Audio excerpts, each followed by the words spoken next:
Welcome back. We are discussing the Henderson Brooks report and specifically this very complex and tangled issue of civil-military relations in India.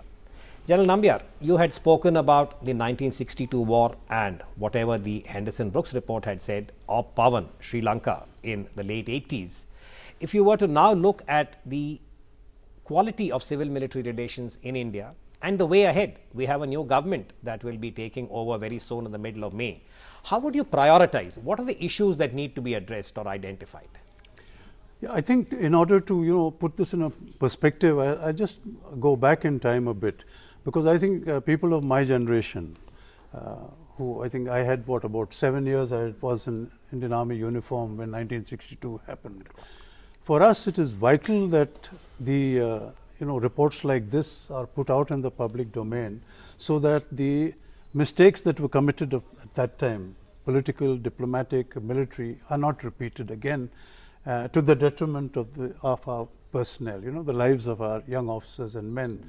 And in that context, what I'd like to say is that, people like us at that time were acutely aware of our total lack of preparedness in terms of our equipment, clothing, weaponry, which was outdated bolt-action rifles of, World War I or II vintage or something like that. You see, the Indian Jawans were wearing canvas shoes. Absolutely. Canvas shoes. Well, what do you mean Jawans? We were wearing those, operating in the snows with those ammunition boots, which were very good for drill square, but certainly not for operating in the mountains. That's the sort of equipment that we were with.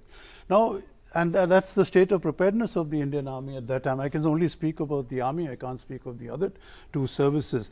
So therefore, there was this great sense of, shall we say, cynicism against the establishment. And that I think stood out in terms of the arrogance of the political establishment at that time to send such an unprepared lot of guys to sort of throw out the Chinese, as it were, or things like that. So, one has to put these things into perspective.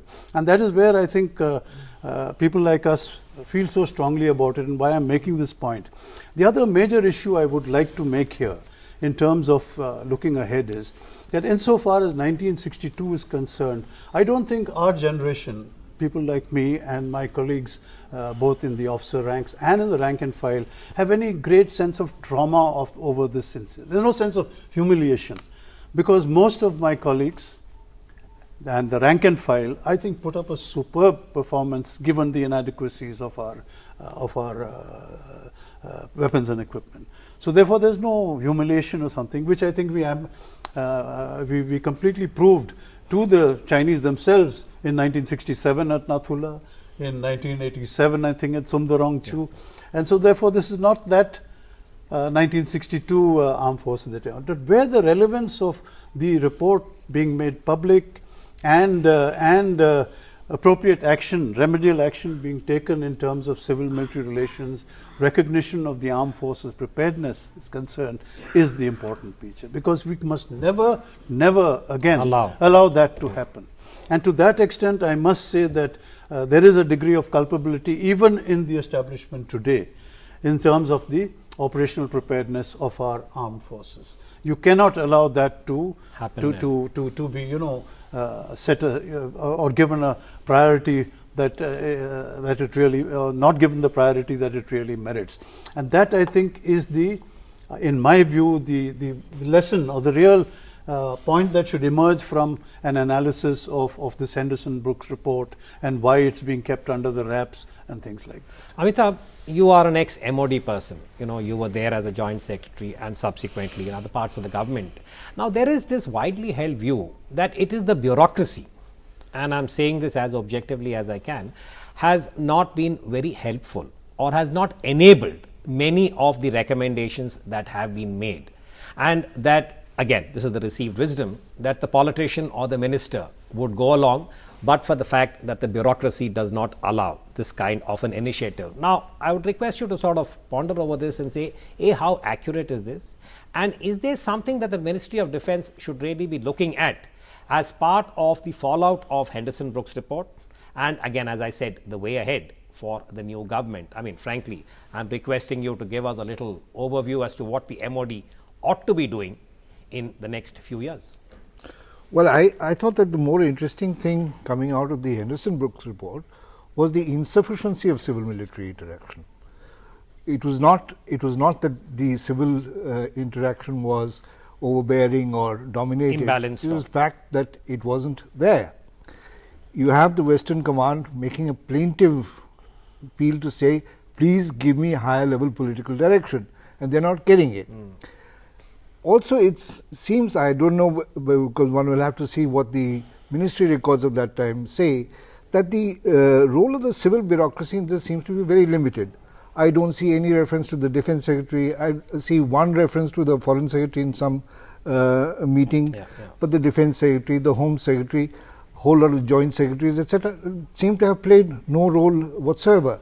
So somewhere there was a gross insufficiency of interaction, and I think the frequency of interaction between the civil and military needs to be increased rather than lessened.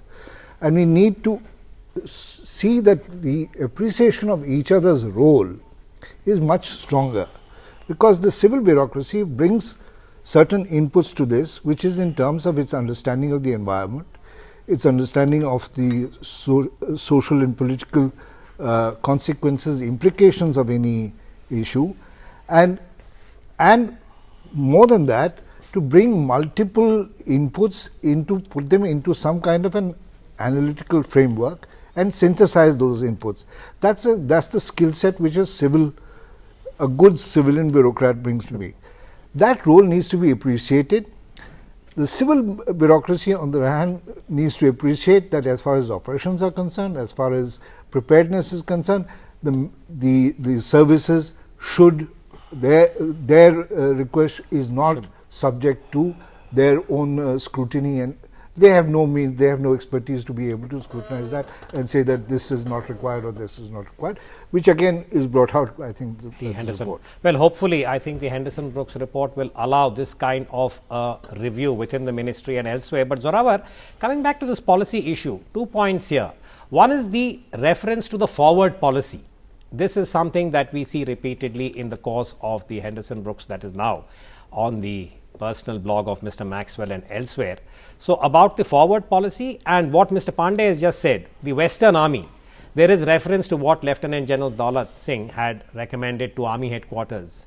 Could you just shed a little light on these two aspects? So very briefly, the political rationale for a forward policy made sense because you had sort of an area in the western sector, eastern Ladakh, where the Chinese had not yet reached up to a particular line of actual control, and the Indians also, there was, let's say, a no man's land. So there was a logical point to show the flag. Now, in November 1961, we are told that the forward policy was conceptualized from the political side. It was transferred to Army headquarters. In December 1961, the Army puts forward that policy. Now, it's very interesting, the policy that the Army puts forward does not actually talk about building up rear bases and defense lines, which apparently the political direction had provided. So that's something for future historians to correlate, to make sure that why did this sort of breakdown happen. Coming to what in now, let's say in 1962, March, April onwards, we begin to see Chinese reaction and signaling gradually happening in the western sector. Now, the Western Army Command notices these reactions, especially in July, where you have firing upon Indian posts, interception of patrols. Now, that sort of alerted the Western Command to actually reappraise what the forward policy was. It sent back a detailed memorandum to Army headquarters requesting either lowering of tension or increase in resources. Now, that was the time when, if the system was working efficiently, there should have been a reappraisal in the forward policy based on, because certainly the assumption of the Intelligence Bureau that the Chinese would not react to forward probing had already sort of broken down. That assumption was being called into question by new facts. So that's where the breakdown happens, and we still don't know why Army headquarters did not sort of respond in an efficient manner, and whether the civilian leadership was actually even informed of these new activities that were happening on the frontiers. If I could just pause you here, Zorawar. General Nambiar, very briefly in the interest of time, if you were to talk about this integration, the inadequacy, if there was one issue, and I'll ask both you gentlemen, do you think the creation of a Chief of Defence Staff would be an appropriate step at this point, both in terms of our ability to deal with China and other challenges? A quick answer. Yeah, but you know, that by itself cannot obviously be the only solution. It has to be related to a couple of other things. I think there are three things that has to be complement this. One is that the political leadership must get more involved. Just standing up and saying, you know, oh, we are in great sympathy with our Jawans, and this has no meaning. They must understand what's going on at the armed forces level. Second is, I think, the integration between the Ministry of Defence and the armed forces must be really carried out, because today what's been done is purely cosmetic, superficial arrangement. I think it's a bluff in many ways. Nothing really has been integrated.